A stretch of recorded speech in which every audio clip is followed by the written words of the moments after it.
Hey there. Hi, everyone, and welcome to the People and Culture Essentials videocast brought to you by the People and Culture Association. I'm Jonathan. I'm the coordinator for the PCA, and I'm so excited to be, of course, hosting you today on this very, very special day.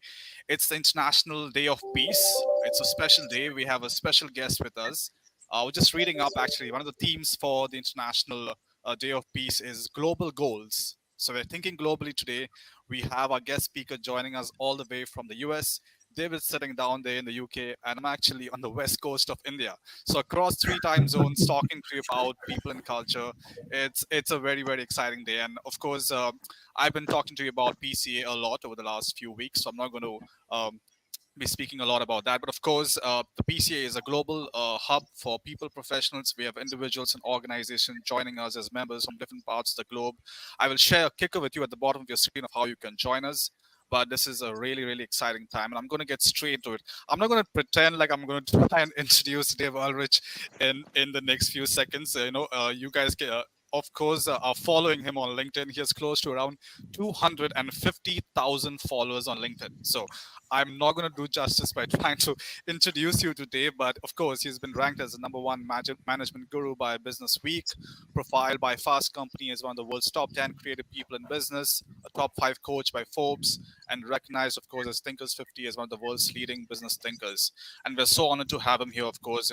Some people call him the father of modern HR, a thought leader of the decade. So there's so much more to uncover here. And of course, he's going to be speaking to David Liddle, who is the founder and CEO and chief consultant of the TCM Group. He's also the founding president of the PCA. David is, of course, the author of two best-selling books, Managing Conflict and Transformational Culture. And of course, he's busy working on his second edition. In fact, the second edition has already been announced for Managing Conflict, as I see it. 3rd And of of course, October. 3rd of October. There you go. So, all of you joining us live on LinkedIn and YouTube, use that comment section, drop in your comments, drop in your questions for Dave and David. It's a double Dave today, so go ahead with those questions and comments coming in. You don't have to always agree with what they're saying. So if you have a comment you have a different comment, put that out in the chat box and we will take that up. There's so much to discuss today, so I'm not going to keep blabbing around. I'm going to pop in the background and hand it over to David and Dave. Gentlemen, this is all yours. Jonathan, thank you so much. So a real global start, Dave. It's fantastic. What an honour to have the opportunity to speak with you today and to meet you, albeit virtually. Thank you so much for joining us today, Dave. I'm honored. It's such a thrill, David, to be with you. What a thrill. Welcome to my office. This is where I live and work, and obviously where you live and work. So even though technology distances us in some ways, it makes us closer. Because if you're on a stage in a hotel, you don't get to see what's behind us. So welcome. Absolutely. So where are you, Dave? Where's home? I live in the United States in Utah, in the West, in the mountains. Oh, fantastic. Well, it's really great to see your office, to meet you. And I'm here in my office here in a little town called Saffron Walden, just south of Cambridge here in the UK. So, this is home. It's lovely part of the world. So, Dave, we spoke when I was writing my second book, Transformational Culture. I just wanted to say a big thank you for writing the foreword for the text. You shared some very kind thoughts and reflections on the text. And it was clear then that we share a real passion for workplace cultures which are purposeful and values driven, but which add real value to the organisation, to the community, to society at large, and which help the organisation to attract the top talent and retain the top talent. Cultures which really help to attract the top customers and also to attract the top investors. So I'm really hoping today we can dig into the area of organisational culture and the value that culture plays within the workplace. But there's always a kind of starting point for these conversations is when we talk about culture, Dave. I mean, it's a big question, but what does it mean to you? What does the term culture kind of mean to you? When I have the privilege of teaching in person or virtually, I often ask people, when you think of culture, what comes to mind? And this is what people say: values, behaviors, unwritten rules, processes, the items below the iceberg. There's a colleague, Ed Schein, who was kind of the godfather of the culture area. Mm-hmm. I love to look at ideas in terms of their evolution. Culture is not a new topic. There was a book written a number of years ago that said 132 or 50 definitions of culture. Yeah. I love to look at culture in terms of 4 stages of evolution. And I'm going to move to the 4th. The first is culture is a set of values. It's a set of underlying beliefs and principles that we hold dear. We all have values as individuals and organizations. The second wave, culture is a set of systems. It's the values in action. It's what you see in terms of hiring, staffing, training, all the things that act decision making, the embodiment of those values, how we manage information. The third way, so it's values, processes, is the unwritten rules. We all know them.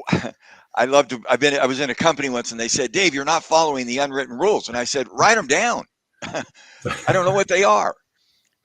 Those three definitions of culture are really what's going on inside the firm. I believe there's a fourth wave of culture that doesn't discount those. Nobody discounts values and processes and unwritten rules. I believe culture is the identity of the firm in the mind of your best external customer or investor or stakeholder.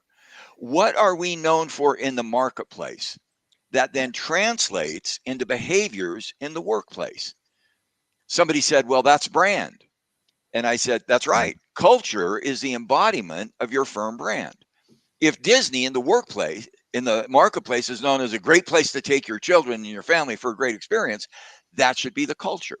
If our culture is about innovation in the marketplace, we should hire, train, and develop for innovation. If our culture is about efficiency, we should drive efficiency.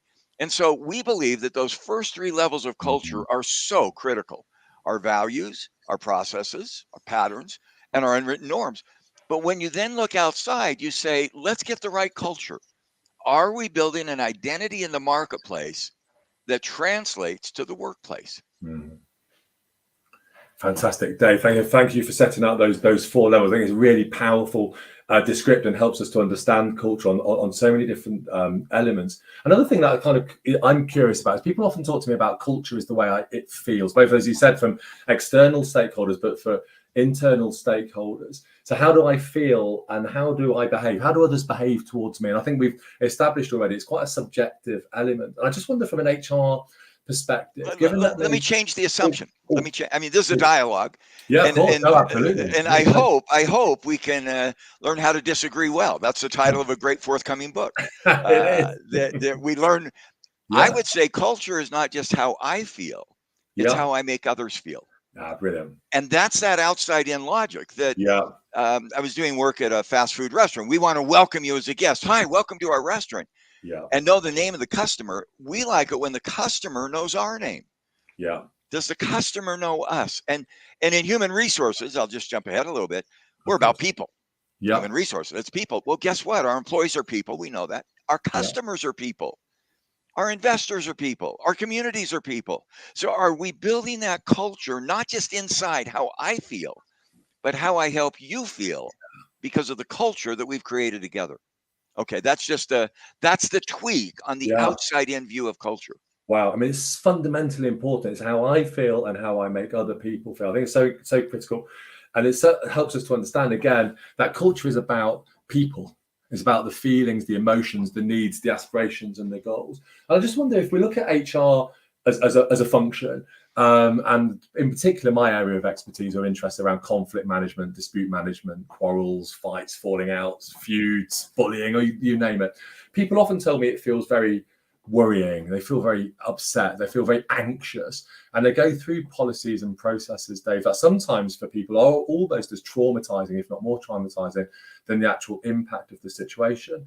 And I sometimes wonder if culture is defined in the way that we handle those situations, how we feel and how we make others feel at moments of conflict, crisis, and disagreement. I just wonder what your thoughts are about the world of HR and how we manage those particular moments. Great. I mean, I love your work, and it's so nice, the managing conflict work, the how to disagree well.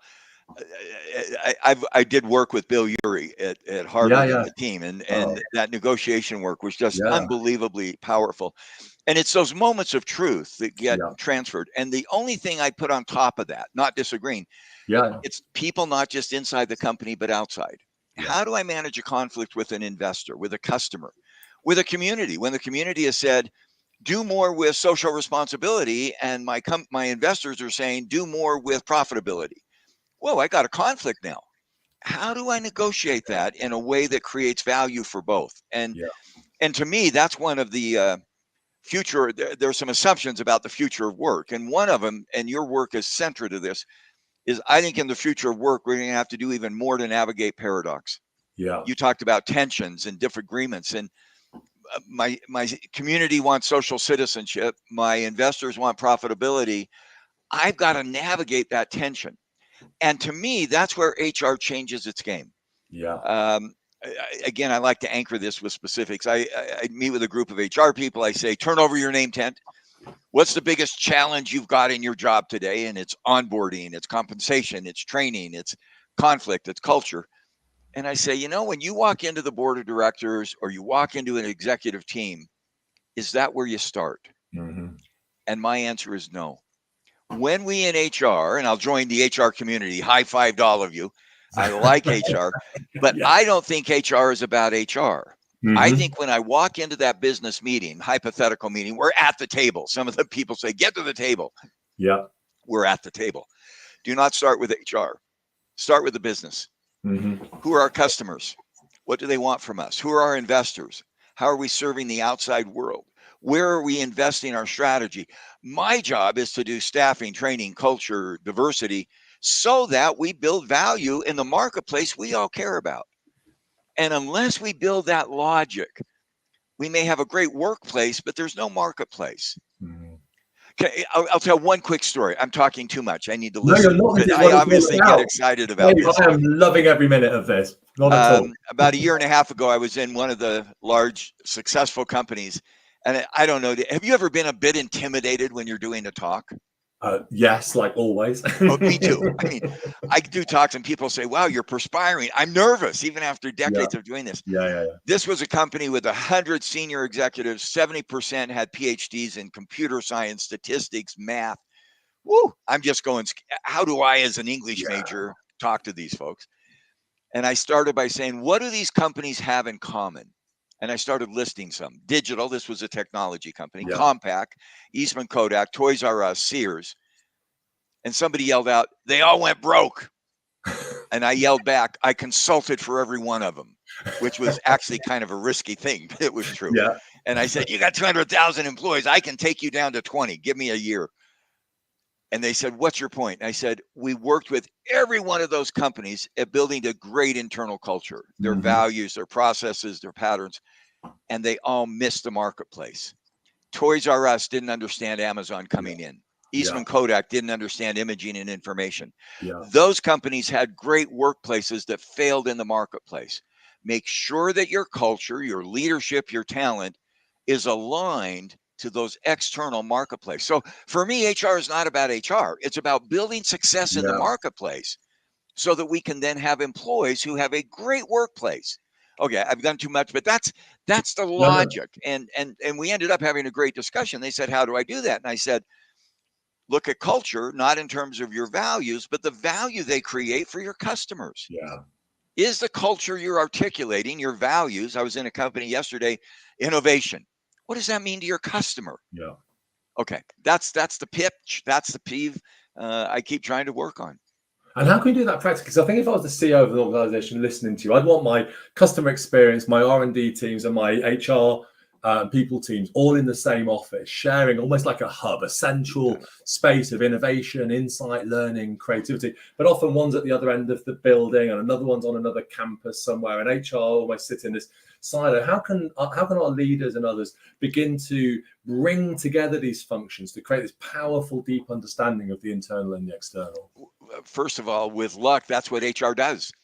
I was in a company once and it was functionally driven. They had engineering, marketing, finance, R&D, and manufacturing, like you said. And the HR person said, my job is to bring you together, to create the social architecture. Mm-hmm. And the head of HR looked at me and he said, I can do it because I'm not political. I'm not competing to be president. Every one of them is. I can bring together. My lack of power gives me power.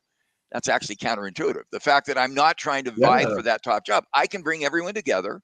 Now, the only thing I'd add, we bring together engineering, R&D, marketing, manufacturing. I'd love to have in that room a couple of customers. Yeah. I'd love to have in that room a couple of investors, so that what we talk about in that room is going to create value for them. And HR, step up, call meetings, facilitate Yeah. meetings. Your lack of, I hope HR people are not just aggrandizing to become CEO in the future, but your power is the ability to build social systems.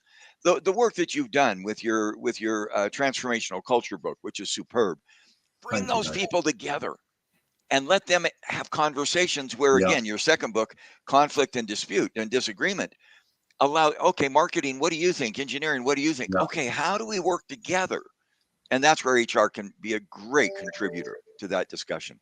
Massively. I think and development of these of what we could think of as culture hubs. And it's really interesting as HR, because I think for many in organizations, people perceive HR wrongly oftentimes as being a function of management, and almost they are siloed as a function of management. And as HR begin to move away and relinquish that responsibility and take on more of an independent function to add value and empower and facilitate those conversations, but without power, but gaining authority, I think we start to see the people function, the HR function, become actually one of the most strategically important functions in our organizations. No longer wanting to be at the table, they become the table that everyone else is now sitting around. And I think this is a really powerful exploration of the future of HR, I think, is designed managing those paradoxes, which we need to come to, because paradox management can be very challenging because there's a dichotomy, and we're not good at dichotomies at the moment in our society. But the strategic stuff, I think, and the empowerment, I just love what you're saying, and I completely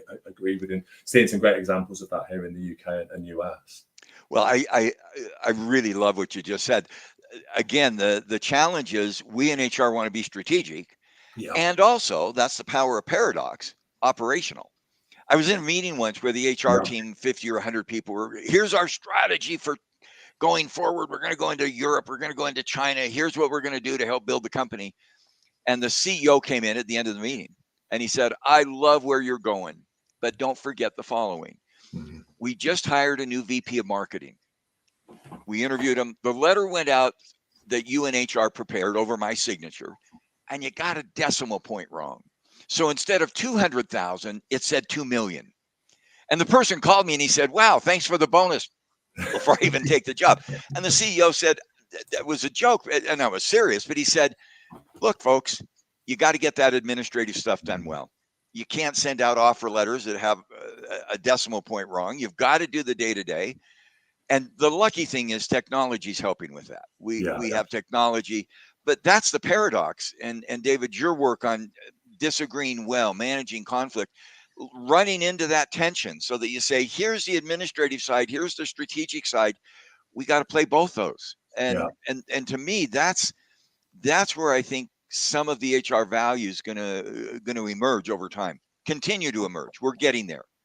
And one of the pieces I'm really exploring at the moment, Dave, and I'm excited about it, so I'm just curious to know your thoughts, is the role that justice plays within paradox management. And the idea I think we see in many organizations is we draw down a justice model, which is very much based on retribution. It's reductive. I'm right, you're wrong, he wins, she loses. Black, white, disagree, agree, attack and defend. And we kind of build in those retributive justice paradigms within that paradox management, and actually makes the paradox management very difficult because it becomes adversarial and retributive. And so I'm curious to examine and dig into the role that HR can play in helping to redefine our justice models to managing those paradoxes, instead of relying on adversarial and retributive justice systems of blame, shame, punishment, right, wrong, so on and so forth, is a more restorative system based on compassion, collaboration, dialogue, positive engagement, deep understanding. The principled negotiation that you're talking about of Fisher Uri's work, which is just, I mean, the fact you've done work there is fantastic. So, as a mediator, that's you've done more mediation and negotiation than I have. You've done more in a month than I have probably in my life. I love your concept of saying tension means we have two sides to a disagreement. Yeah, that's healthy. The Janus, A and B, A and Z, that's okay. But when we turn that into blame and shame, we get in trouble. What we have found is instead of conflict, what is it we share in common? And that's where you're gonna get sick of this. I'm outside in, I've only got one idea. That's where I turn to the outside customer. It's not how do we compete with each other for power, it's how do we work together to add value to the customer. So when you say, our purpose, our understanding, our listening to the outside customer. And then we say, where do each of us in this paradox, in these separate identities, work together so that that external investor or customer gets more value from our collective operation? And the justice is not an internal negotiation, it's an external value creation.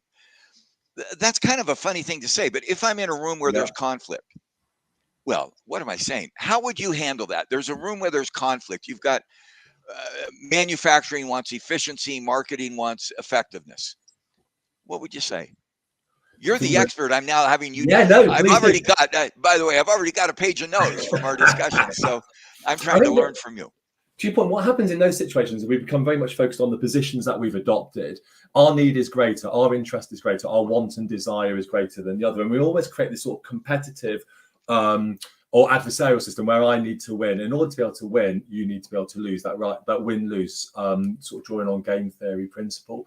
And that can often be expressed through the very competitive systems that we build in our organizations. So how will I manage that is I try and remove that competitive system and focus based on the needs that the individuals and the groups have. Now, we have three sets of needs. The needs that are shared or common or convergent. So the need for us to achieve a successful organization, to treat our people well, to deliver a world-class customer service, to innovate, to grow, to develop as a business. These are shared needs. There'll be needs that are separate. Let's call those the divergent needs. That's the difference. That's the rich beauty of our workplaces. That's the differences that we can embrace. And we take the adversity out of that diversity and listen and learn and gain insight from one another. And there'll be certain complementary needs that one function might benefit. So if marketing is putting messages out to drive customer acquisition, that then brings resource in to drive innovation, R&D can benefit. So if marketing does its function effectively, R&D can benefit. So there's a complementarism there. So we can then find ways of collaborating within that complementary system. So by digging down into the underlying needs, interests, goals, aspirations, hopes, fears, we can focus on convergence, divergence, and complementary factors. And we then create this powerful negotiating system between those separate functions that appear to be in a sort of paradox or dichotomy and start to bring them together. And what that does is it builds up a really powerful alignment between the actors who are then focusing together to build and delivering a sense of common purpose. And the common purpose then becomes an unbreakable bond that can turbocharge the organization forwards. And I see so much of these paradoxes and dichotomies and conflicts within organizations which distract the actors and tear them away so they face in opposite directions, and the polarization and the belligerence and the acrimony becomes the defining feature of that function. And actually in so doing, then it starts to distract from the additional value, the customer acquisition, talent, so on and so forth, social value, stakeholder value, of course, shareholder value, and that then diminishes the organization. And what we need HR to be able to do is to be able to come into that and in essence to mediate to that, to provide the function that helps those actors in that scenario to reach those points of convergence and understand divergence and build those complementary systems. And in so doing, HR is demonstrably creating value. It's like exploding the atom, the energy that can be created from that, those conversations. But if HR take a side, which I think sometimes in paradox they do, if they take a side, it impairs their ability to find that space. And you'll know the term ZOPA, zone of possible agreement. The other term, Dave, I use is ZONC, the zone of negative conflict. I've made that up, by the way. But the zone of possible agreement, if HR can lean into the ZOPA and find that ZOPA between those functions, they then release value. And that can become an incredibly powerful strategic function for HR, I think, in the scenario that you've set out. Well, these are the notes I just took. When we start the discussion, we often start with I, and people take their positions. We need to shift to we. The agenda of we is complementary, congruence, common, collaboration. I'll take those. By the way, I'm creating a C model. Yes. We're complementary. We are congruent. We are in common. We are collaboration. And then I'd add a so that our customer wins. Yeah. And that customer becomes the North Star, or whatever metaphor you want. Yeah. And so instead of trying to use power, I win, you lose, we Yeah. work together. And I love it. You said at the end, to add value. Yeah. And as we add value to the outside customer or investor or community, I guess another Yeah. C, that enriches our value in a virtuous cycle. So thank you. That was very, very helpful. No, The you're disagreement becomes a source of unity around external values. So thank you. That's really, really helpful. And in that world, culture is not just how we behave inside. That's another C word, but yeah. so that we can consistently win outside. And when the customer wins, success in the workplace, I often ask a question, and I'll give it away if people ever listen to me. What's the best thing business or HR leaders can give an employee? A sense of belief, a sense of belonging, a sense of Yeah. being safe, a sense of becoming better, all the above, or none of the above. Almost everybody says all the above. My answer is none of the above. Yeah. The best thing I can give an employee is a company that succeeds in the marketplace. When we succeed in the marketplace with customers, because we are complementary, congruent, common, collaborative, the things you just laid out from our managing our zone of conflict, the market succeeds, and then we Yeah. succeed over time. So I think this mindset, and again, in HR, Yeah. this means I'm not here to do HR work. When I'm in HR going into a meeting with business leaders, I'm here to do the work of the business. And there, a final comment. There was an image on LinkedIn, and I'm on LinkedIn a bit, and it had three very professionally dressed women who happened to be heads of HR. And the question was, what's your mindset? What comes to mind? Gender, HR. My answer was, I see three great business executives, and I happen to know them. These are wonderful business. Their gender, and it's good to have diversity. I agree with that. But their gender, their function, these are business people who are helping their companies succeed Yeah. so that employees have a better experience. And I really like what you're doing with that. It's great. And what do you think about the idea of the employee as a consumer and a customer? So I'll give you an example for example. So if there is a product within our HR function, let's call it a policy, a disciplinary or performance procedure. I'll often say to HR, do you send out a Survey Monkey questionnaire to the user of this policy after they've been through a disciplinary procedure or a redundancy process or performance system to ask them for their feedback? And they laugh at me a little bit and say no. And I think the reason we know that doesn't happen, Dave, is because we probably know some of the feedback that we're likely to get from the user. So I'm really working with people, professionals, to say, actually, let's think of these products, these services, like the resolution framework, which we put into place instead of discipline and grievance procedures, and thinking about people who are going through these as users of the system, or dare I say it, customers, and that we want to hear that feedback. We want to create a powerful space for them to succeed, and we want to understand their experiences to drive change. And I just wondered what your thoughts are around this beginning to blur the lines between the concept of the external customer and the employee as an internal customer, and actually there's a beginning of an alignment. It feels very early, but I can start to see it happening. I just wonder what you I think it's critical. So let me just pick up on that, given what we've been talking about. Mm-hmm. I'm an HR person. I'm going into a business meeting, and I've got an engagement survey, whatever you have, and you can call them everything. They're called experience, well-being, happiness. I don't care what you call them. They all seem to be some of the same sentiment. In fact, I'll give a real example. We're working in a retail firm with 800 stores. And they say these 10%, 80 stores are beginning to lose engagement. So when I walk into the business team, I say, wow, that's bad. We want our employees to feel good. And I say to the business team, why? And then here's what I say. Our research shows that there's a correlation between the employee experience inside and the customer experience outside. And it's a 3 to 6 month lag. If those 80 stores lose their engagement or commitment or experience or meaning, and it drops 10%, in 3 to 6 months, you'll see a 5% drop in customer attitude. And in 3 to 6 months, you'll see a 2.5%. It's 10 to 5 to 2.5. You'll see a 2.5% drop in profitability. That's the data we've got. Ladies and gentlemen, the lead indicator of profitability in your stores is the employee experience. And if you don't pay attention to that, you're going to have trouble in 6 months. That company did a cool thing. They had pulse checks and surveys and all the kinds of things that we've got that are so helpful.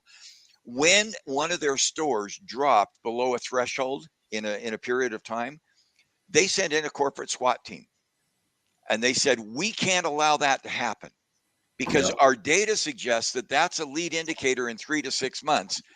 And what they found is when you lose the employee experience and you lose the customer experience, I'll bet if I ask you, and you won't say it, and neither would I on a public session, I'll bet there are companies you just don't want to do business with much anymore. Rental agencies, airlines, hotels. Anyway, we've all got them. Why? Because some employee didn't respond well. And it's hard to get you back, because once you lose the customer experience, it doesn't take 3 months to get back. It may take 4 or 5 times that, because they're not using your service. So this company said, we believe, like you would, the employee experience is the beginning trigger of that process. And if we can manage that experience well, then we see benefits occurring over time. And that's where I think it's so critical. If I have a set of employees who are disgruntled, why? What is it? Are they not being heard? Are they not being given do they have a bad leader? I hate to say it. There are bad leaders once in a while. Not out of it. If it's a bad leader because of intent, that's a problem. But is it bad policies?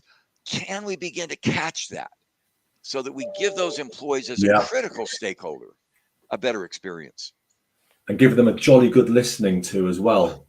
I was in one company. They hadn't done an employee engagement survey for years. Here's what we've discovered. If you don't do an employee engagement survey and your real score is 8 out of 10, you'll get about a 20% discount because people haven't had a chance to vent. So instead of 80, you'll get a 64.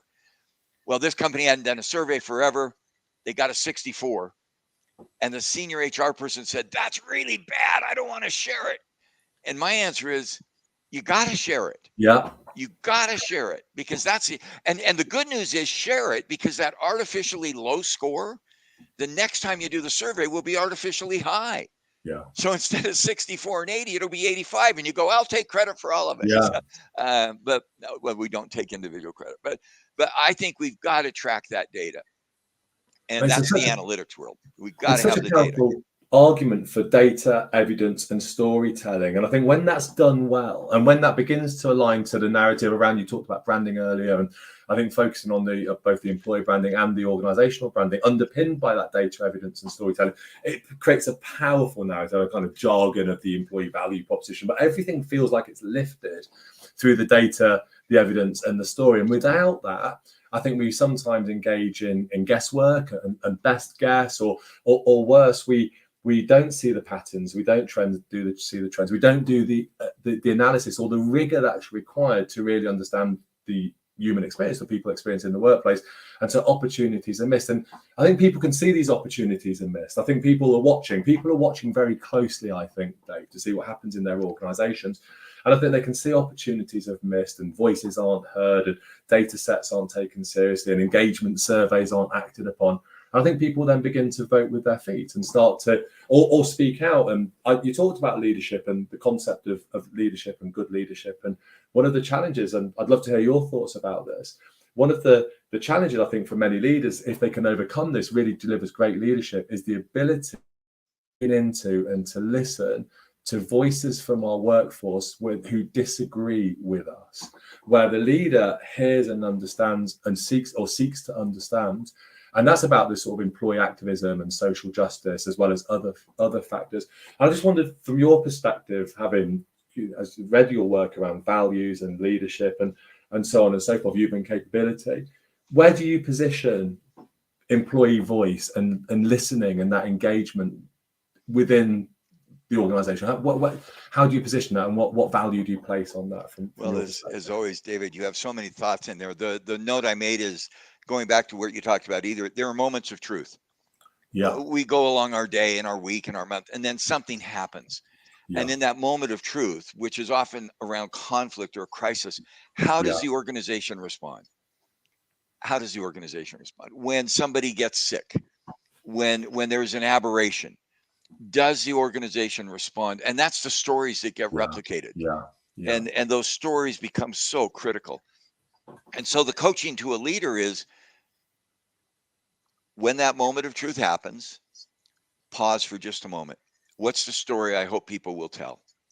And it's a tricky story, because we want to respect people. We want to hear, we want to listen, we want to be involved, and we want people to feel like they've been heard. And then we go ahead and make a decision. A leader once said to me, I believe in participative management. What that means is you and I will disagree. If you and I don't disagree, one of us won't be necessary. And it won't be me, which I thought was a great line. And then he went on to say, but let's disagree in private. Yeah. Disagree with respect. But when we go public, we're going to go with one voice. To say to that employee, I've heard you. This happened a long time ago. It's an old story. People have heard of Jack Welch, great executive, wonderful on many dimensions, not so wonderful on some of the social dimensions. Yeah. He was trying to change the culture, and he came up with a model that, for those who've been around, it's old, workout, speed, simplicity, self-confidence. Yeah. He asked me to engage. I said, you're missing an S. Speed, simplicity, self-confidence. You ought to add service. Yeah. And I wrote a note, sent it to him. I got a note back. This was in days of fax, so you know how old I am.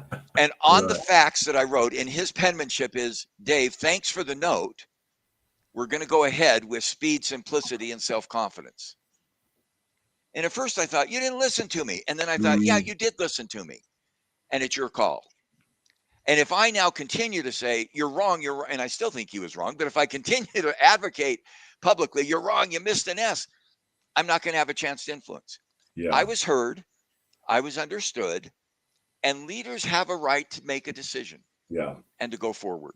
And I think sometimes employees, this is another one of those great paradoxes. Employees have a right to be heard and leaders have a right to lead and navigate. Sometimes leaders don't listen and they get in trouble. Employees think that being heard means they always get their way and they get in trouble. Navigating that inherent tension. And that's why you bring in a David Liddle to negotiate the resolution. No, I'm sorry, I didn't mean to. But it's that kind of resolution that is actually healthy. Absolutely, and you said something. I mean, so much of everything that you're saying is so powerful and resonates. But I hear you as a leader. I hear you. We might not agree. We're not seeking to create some wishy-washy compromise here, or for us all to have a big group hug. But I hear you, and I think that message is often lost because for many, in my experience, we've become very bureaucratized, very structured, very rigid.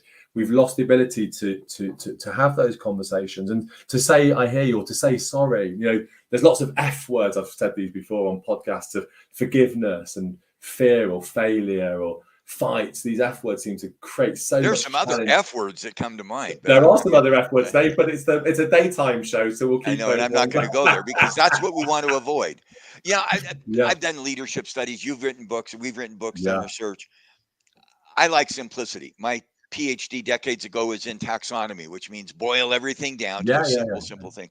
Yeah. Somebody said, what's the key to leadership? And my simple key: do people leave an experience with you feeling better or worse about themselves? And that's a feeling word. We'll go to the good F word. Yeah. So I say to a leader, how often do people leave an experience with you feeling better about themselves or worse? And a leader said, well, that's easy if it's good news. Oh, we had a success. We're going to celebrate. We're all going to get promoted. What about a tough conversation? I was coaching a leader, and a very high level leader in a big company, and an employee who reported to that leader made an egregious mistake, and mistakes get made. Yeah. This company was global, and it's a horrible approach, but they used email, and he drafted an email and he said, you made a huge mistake that's going to cost us an enormous amount of money. If you don't fix it, you'll be fired. And he sent it to me as a coach and said, do you have any ideas? I'm going to send this out in an hour. And I said, stop. Add 3 things. Number 1, I care about you. Yeah. Number 2, you have great potential at this company. You made a big mistake. It's going to cost us a lot of money. Don't hide. And then number 3, what do we learn together? Yeah. What could I have done? What could you have done so that we make progress? And he sent it out with those. Look how easy it is. I care about you. You have potential. What are we learning? And you couple that with and you talked about feedback. You couple that with the hard news. Don't hide. And he called back a day later and he said, wow, my employee responded better than I thought. And I'm going, that's the agenda. That's the agenda. Can an employee and we do this with children. I don't know if you have children. It's tough love. We love our children. Oh, you have children. Do they know you care? Of course I care. Thank you. We had our grandchild. We were at a hotel last weekend, doing a workshop, and we were on a third floor, and there was a balcony, and somebody was saying, so how does this apply? And I said, so if my grandson, who's 3, climbs up on this balcony, what would you do? You wouldn't say, well, do you think you should stay there, Jonas? No, Jonas, get down. Yeah. Because it's not safe.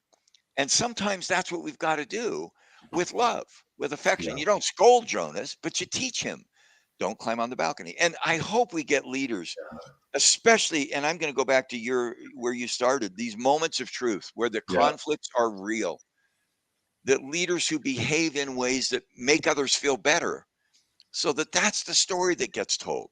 Yeah. And anyway, that sounds Pollyanna. I don't think it's Pollyanna. I think it's real. It's really interesting. I'm working with a healthcare organization who wanted to use the word love in some of their HR policy framework. I've never ever come across an HR policy that incorporated the word love into it, and they wanted to do it. It was on a very sensitive topic, and they wanted to build that into. We're doing some work with them around that, and it was really important to them and to their people that they incorporated that word into the policy.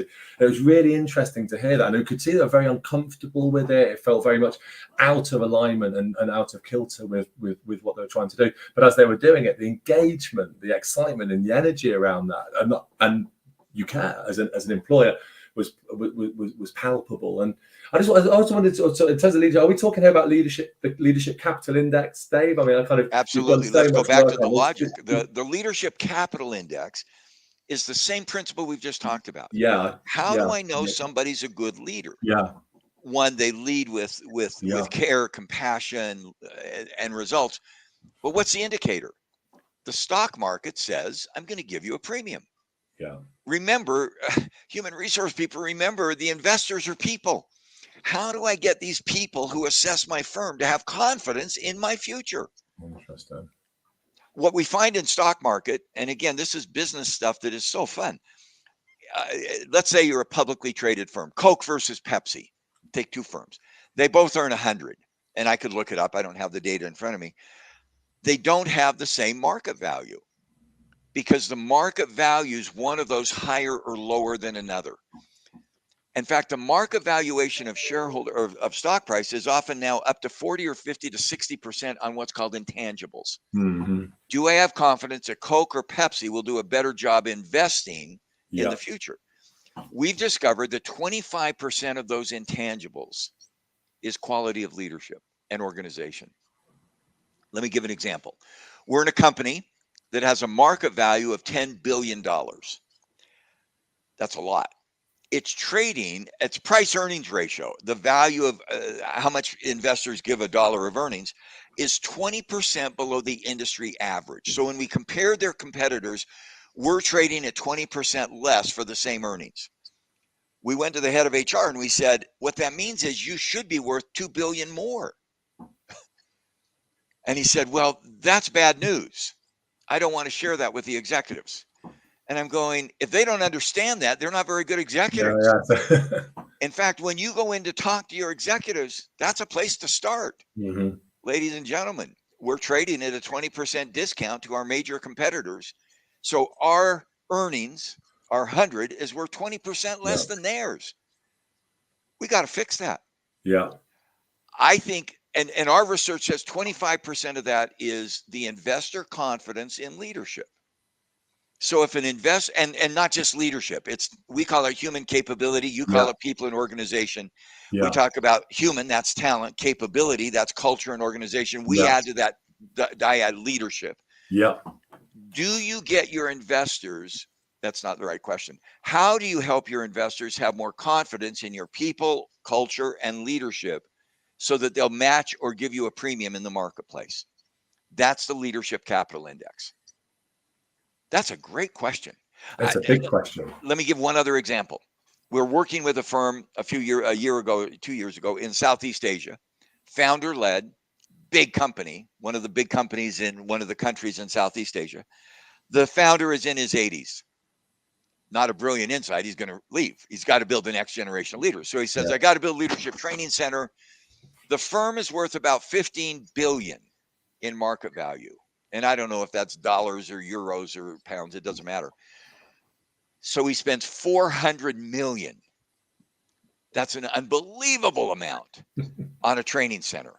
gold plated, and he hires a head of learning, leadership development, PhD out of Harvard. And he says to her, oh, by the way, give me a return on investment on my 400 million.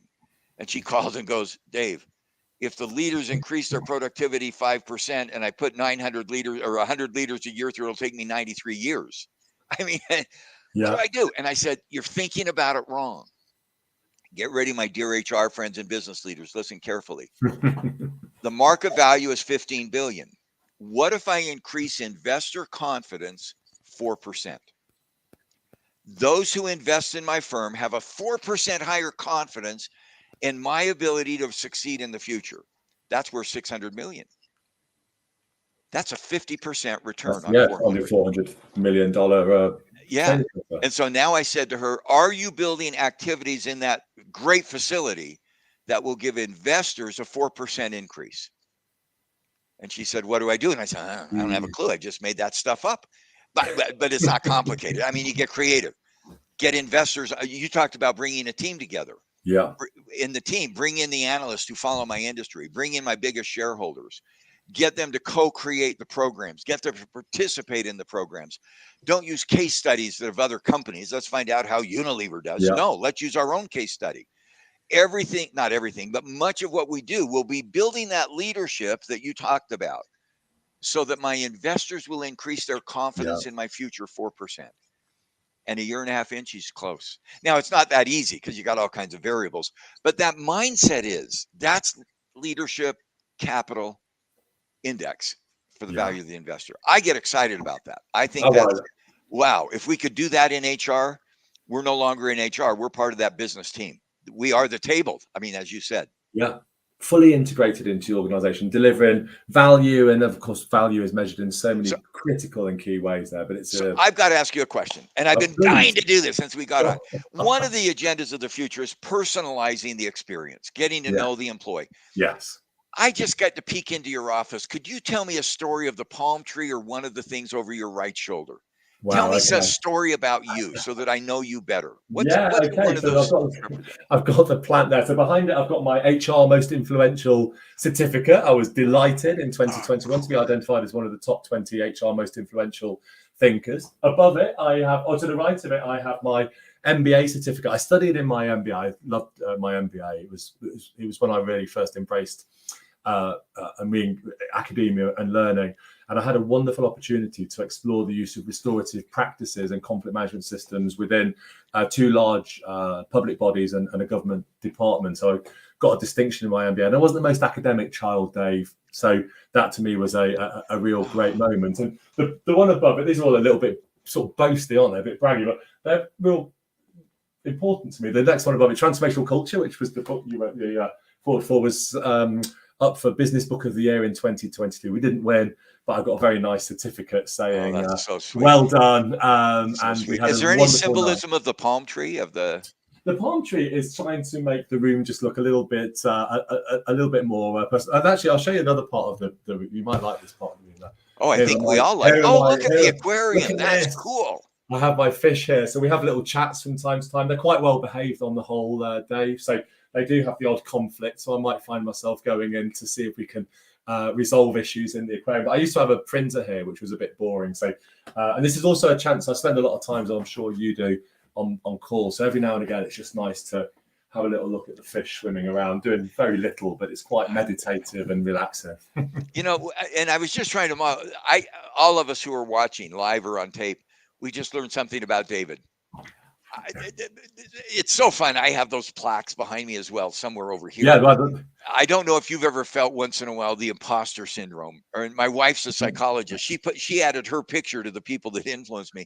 And I said to her, about those pictures, Dave. Yeah, absolutely. Yeah, those are pictures of people who influenced my thinking. And and the other day, she said, we've been together a long time, and she said, you ever feel like we've been doing some coaching and imposter syndrome came up? And I said, I still have that dream that I didn't complete my college degree. And she laughed and she said, many of us do. Yeah. And so some of those plaques that are over here, I look around, I go, maybe somebody else thinks I'm not as stupid as I think I am. I don't know. That's and I love your aquarium. your ability Thank to renew. And I love the window outside the back. You've had some people walk by. And yeah, A couple my peeked wife's in. I've got a thunderstorm going over, so I hope the internet lasts. But it's my wife's 50th this weekend, so she is we're having a big party. So I feel a bit guilty because she's out organising her party, making stuff happen in our garden, and I'm obviously sat having a wonderful conversation with you. Well, anyway, now why did I just do that? I think in the world of HR, what you've done in your books is make it personal. Yeah, absolutely. This is not a bureaucracy. This is not a policy. People, we need policies, but we've got to care about people. I just learned some things about you that I'll remember forever. And when I see your eyes glazing, I'll think he's thinking of a fish. He's thinking of a fish. And that's a renewal. I think we need to not be afraid of that. That's a healthy, you talked about the C's, compassion and caring and concern. I think those things are so a part of the world we live in. And that's why I think it is fun to peek into people. I hope we can be together in person. I mean, nothing. I'd love that, Dave. I mean, one of the questions I was wanting to kind of, we've had such a great exploration, but as we're kind of talking on this more personal level, if you were to summarize your life into, say, a 3-minute movie trailer, what would be in the movie trailer for us to be able to go into the cinemas or onto Netflix or whatever the streaming channel of choice is to see the Dave Ulrich movie trailer? What would be in the trailer, Dave? First of all, nobody would watch the trailer, but I would watch it. I'm going to answer that with a principle that I hope people listen to. We live in a world of uncertainty. You have 2 kids. I don't know the ages of your kids, but I don't know if you know who they're going to marry. They may or not be married. You don't know where they're going to live. You don't know where they're going to study. You don't know what they're going to have as a lifestyle. You have all of these unknowns in your life. And COVID brought that out. We have no clue what's going to happen. For me, will I travel? Will I not travel? Will I continue as a professor? Will I not? Will I write books? Will I not? Will the book sell? And I think in the midst of uncertainty, we've always tried to do scenario planning and chase the uncertainty. Yeah. Where I think we're better off is focus on certainty. In a world of uncertainty, what am I certain about? What do I know for sure? With your kids, do you know if you'll love them? That's a certainty. And I hope people could just feel, what are you talking about? Yeah. Now, depending on their age, they may test that, but I will love my kids. I will love my kids. And I hope those listening have certainty that would be their trailer. What am I, Dave, certain about? I'm certain I'm going to learn. I may travel. I may work from my office. I may work from an airplane, but I'm going to learn. I am certain that I'm going to try to help others learn as well. And I'm certain about a couple of things that make for me that learning happen. This is mine. I will ask you in a minute, David, what are you certain about? No matter what book you do, no matter where you work, no matter on your wife's 60th anniversary, what are you going to be certain about? For me, it's family. I'm going to be certain that I'm going to pay attention to my wife and kids and grandkids. I'm going to be certain about my faith. I have a strong faith. I'm not afraid of that. I don't impose that, but I think faith is a source of strength for me. And I'm going to have fun. I was at a social event in our neighborhood last night. I went around, made fun of everybody. And my wife went home and said, you overstepped a few boundaries. So I'm going to have to recover today. But anyway, so the principle for me, what's going to be in that 3-minute clip? And I just did more than 3 minutes on the 3-minute clip. What am I certain about? I'm going to learn and try to help others learn. What are you certain about? What would be in your clip? Well, I think much the same. I mean, my family, my kids in particular. So, the certain of that and certain to hopefully be there to watch and guide them through their lives. So I would like to be certain that I'll be there for them when they need me.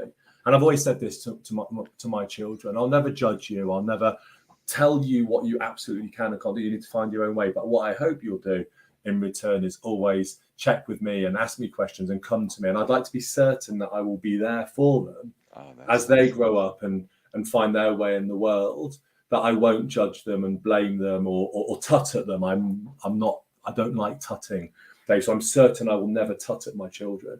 So that's one of the things that I'd like to be certain. I'd like to define myself, and I'd like to bring that certainty into my work. And I'm a leader in my work, and I think obviously you're trying to bring that. So I'm certain that I'm constantly learning as a leader, and probably certain that I get a lot of things wrong every day.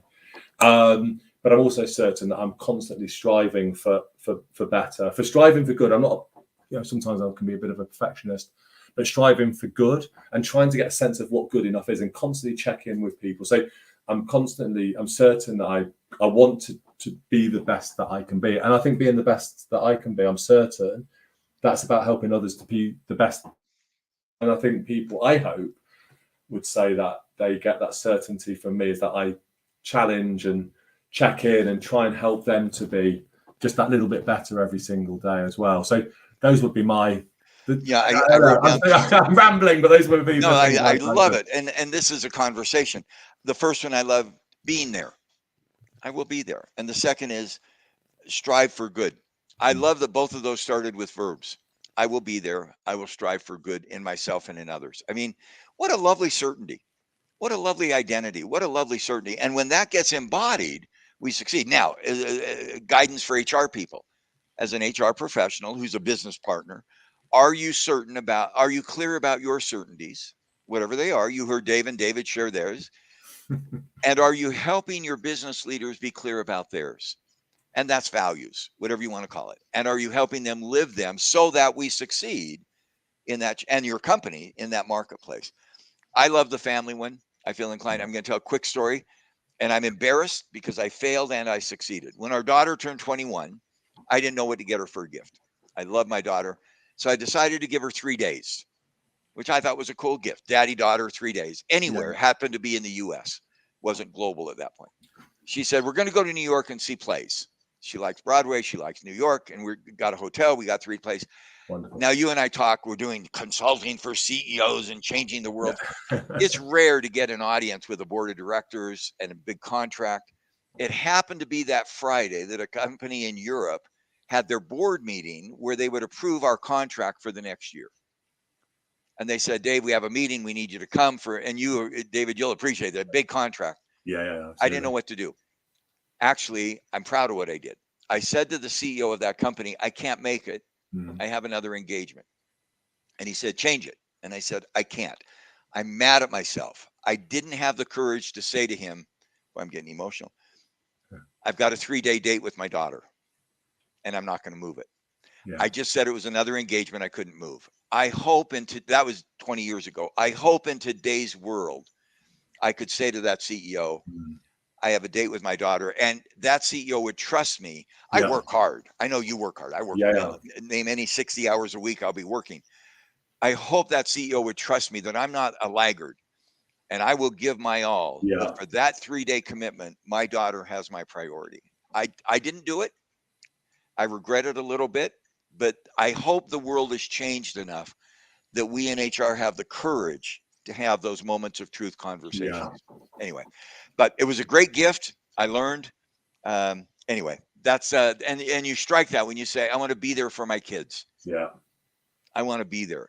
Whatever's good or bad, I want to be there. And the sun just broke through as I said that. So that's a great. And hopefully also now that actually when they're awarding the contract, that will be one of the criteria in assessing the suitability of the partner that they're wanting to work with. Because of course, for many organizations, particularly when we're working with HR and leadership, it's not a supplier, vendor, customer relationship anymore. It feels like this real deep sense of partnership. And I agree. Before we started the call, you asked me. I love the fact we're having a call. We're just asking so many questions. You said, David, what have you done so far today that's had a real impact? And I just got off a call with a university looking at doing some work with students and the workforce around better resolution, trying to build a resolution framework.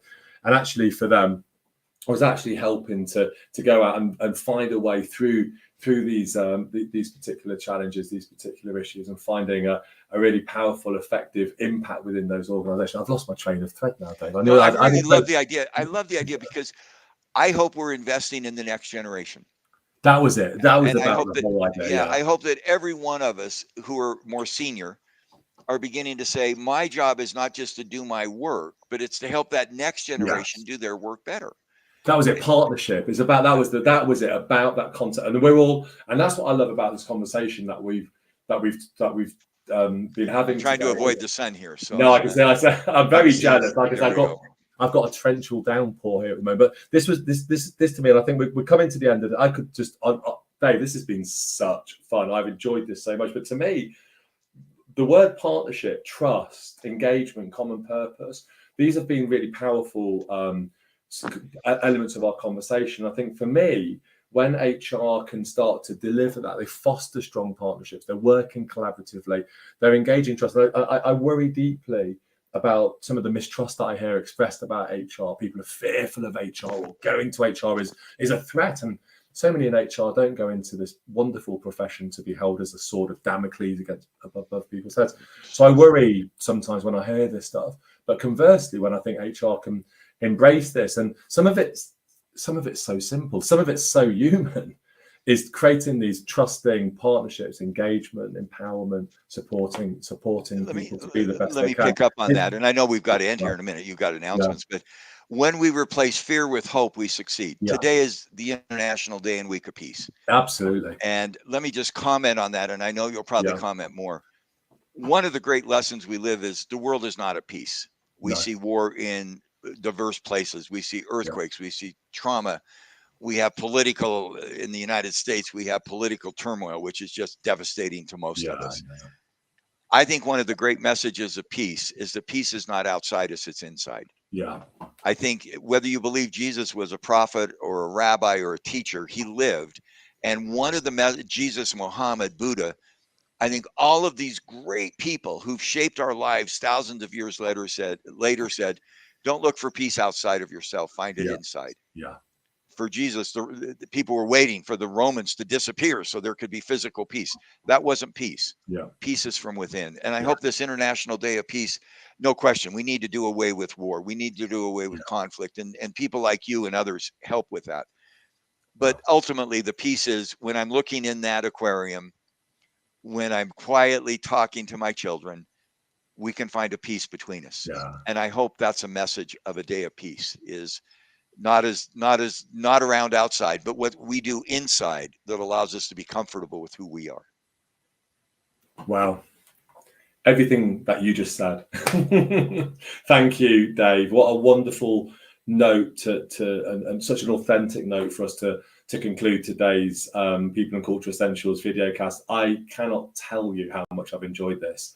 I'm so grateful for your time. I know how busy you are, and to give your time today and to be part of this conversation. And we just, everyone involved at the People and Culture Association is deeply grateful, and the wisdom and the insights and just the stories and the narrative and the anecdotes and the questions that are so deep that I've got a feeling we'd have a lot of fun in a pub with a couple of beers in front of us, I think, Dave, as well. So maybe one day that'll happen, because I think we have a lot of conversations. But Dave, you mentioned a notification. You'd like to say it's International Day of Peace, but Jonathan, can we bring you back in, Jonathan? Because we've got a very short. Let's hope he's awake, David. This is our test. I've got a feeling he will be. I know he's going to have enjoyed this. So we're launching today. We're announcing today, Dave, a new initiative called International People and Culture Week. And what we're wanting to do for International People and Culture Week is celebrate the amazing work of people professionals in organisations. And the way that we're going to be doing it is through the People and Culture Association. So, Jonathan, feel free to move through the slides as we're going along. Is raising the profile and supporting the work that's happening, running events and webinars and webcasts to promote the work of people and culture. But much more than this is we're going to be working with people and culture teams to help them celebrate their impact, their value within their own organizations. We're going to bring it out from under the surface and help to raise a profile and shine a light on that. So we'll be producing media packs, communication packs, and supporting people and culture teams in their own organizations to celebrate their successes and to celebrate their value and to really raise the profile of that and to create a powerful conversation about what it means to be a people professional, a leader, a customer, a member of a team, a member of the workforce, and opening up these great conversations with celebration very much at their heart. So we're launching it today. More information will be coming out over the course of the next 3 or 4 months as we lead up to May 2024. And of course, it starts on May the 1st, Labour Day, certainly here in the UK, runs through to the 7th of May. And for anyone who's interested in finding out more, you can find out more at peopleprofessionals.org. And like I say, we'll be providing packs of support to people teams, HR teams, whatever name you might go by, just to help you go out there and celebrate your wonderful impact and the amazing work you do every day on behalf of the people within your organisation. So a real celebration. So you heard it here first, and Dave, you heard it here first. So just thank you so much for giving us the chance to make this small announcement, and something, as you would expect, we're extremely excited about. Great idea. Outstanding. We need to continue to celebrate our successes. Jonathan, thank you for your great efforts. Thank you. Jonathan's amazing. Well, Dave, again, thank you so much. And to everyone who's listened to us live on LinkedIn, on YouTube, thank you so much for dialing in and tuning in to today's People and Culture Essentials videocast with the amazing Dave Ulrich. Please do listen to us on record and share the recording. Let's get it out onto social media. So many of the powerful messages today, which have just resonated in every single sense of the word. And I think we've really begun to shift the dial of what it means to be working in this wonderful profession of people, HR, leadership, and organisation. So thank you again, Dave. Thank you, Jonathan, as always, for the incredible amount of work you do behind the scenes over there in Goa. So from Cambridge here in the UK, thank you so much. And Dave, again, and Dave, we'd love to make a small donation to a charity of your choice. It's only £100 or $150. I'd like you to let that be your wife's choice as part of my gift to her birthday. Oh, Dave, that is extremely kind. Well, we'll do that, and we'll let you know where that money's going to be going. That would be great. A gift for your wife's choice. That's very kind. Well, we'll let you know who we make that donation to. Got it. Thank you. Thanks, everybody. Thank you. Bye-bye.